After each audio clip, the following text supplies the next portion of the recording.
এই গরমে সাবুদানা দিয়ে তৈরি করুন দারুণ মজার ঠান্ডা একটা ডেজার্টের রেসিপি।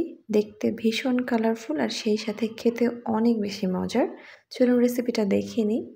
এজন্য প্রথমে একটা পাত্রে আমি নিয়ে নিচ্ছি 1 কাপ পরিমাণ পানি, দিয়ে দিচ্ছি 1 চামচ পরিমাণ আগার আগার পাউডার, ব্যবহার করছি চিনি, এখানে রয়েছে প্রায় 1.5 টেবিল চামচের মতো। সব কিছুকে একসাথে খুব ভালো করে মিশিয়ে নিব। যখন সব কিছু মিশে যাবে তখন চুলায় এটাকে দিয়ে দিব, আর চুলায় দিয়ে এটাকে জাল করে নিব প্রায় 2 মিনিটের মতো। এখন আলাদা আলাদা 3টা পাত্রে আমি এই আগার আগার পাউডার মিশ্রিত পানিটা ঢেলে দিচ্ছি। আজকের এই ডেজার্টটাকে কালারফুল করার জন্য এখানে আমি ব্যবহার করছি সবুজ, লাল এবং কমলা রঙের ফুড কালার। এখন সব কিছুকে চামচ দিয়ে খুব ভালো করে মিশিয়ে একটা সাইডে রেখে দেব এবং কিছুক্ষণের মধ্যেই খেয়াল করবে এটা কিন্তু খুব সুন্দর করে সেট হয়ে যাবে। তো নাড়াচাড়া না করে বাহিরেই আমি একটা সাইডে রেখে দিলাম। আর এখানে একটা আলাদা পাত্রে আমি প্রায় 3 কাপ পরিমাণ পানি খুব ভালো করে জাল করে নিয়েছি। আর এখন সাবুদানা দিয়ে দিচ্ছি।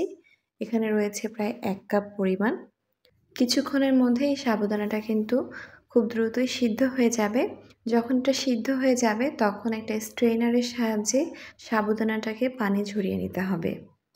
এবারে চলুন আজকের ডেজার্টটার জন্য মালাই তৈরি করে নিই। এখানে 2 কাপ পরিমাণ লিকুইড দুধ নিয়েছি, দিয়ে দিয়েছি 1/3 কাপ পরিমাণ চিনি আর 1/2 কাপের মতো ব্যবহার করেছি গুঁড়া দুধ। এখন এই সব কিছুকে একসাথে জাল করে নিতে হবে। চিনিটা গলে যাবে, দুধটাও ঘন হয়ে যাবে, ঠিক ওই পর্যায়ে নামিয়ে ঠান্ডা করে নিতে হবে। এদিকে যে জেলিগুলো আমরা তৈরি করে রেখেছিলাম সেগুলো কিন্তু খুব ভালো করে সেট হয়ে গেছে। এখন একটা ছুরির সাহায্যে পছন্দ মতো আমি কেটে নিচ্ছি।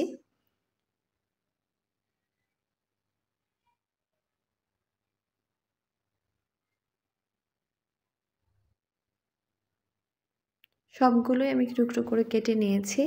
এই যে দেখুন খুব সুন্দর করে কিন্তু এগুলো সেট হয়ে গেছে আর বেশ কালারফুল লাগছে আর দেখতেও কিন্তু ভীষণ ভালো লাগছে। এখন চলুন ডেজার্টটা তৈরি করে নিই। প্রথমে একটা পাত্রে পানি ঝরানো সাবুদানাটা দিয়ে দিচ্ছি।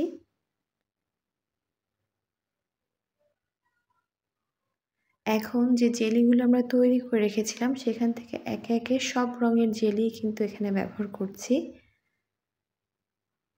সামান্য পরিমাণে একটু রুয়াবজা দিয়েছি আর যে মালাইটা তৈরি করে রেখেছি সেটাও ঢেলে দিচ্ছি। সব কিছু একসাথে মিক্স করে নিলাম। আর এই ডেজার্টটা কিন্তু একটু পাতলাই হবে, এতে করে খেতে অনেক ভালো লাগবে। গরমে এভাবেই সাবুদানা দিয়ে কিন্তু দারুণ মজার এই ডেজার্টটা তৈরি করে নিতে পারেন। ছোট বড় সবাই বেশ পছন্দ করবে।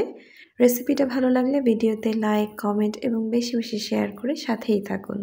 আল্লাহ হাফেজ।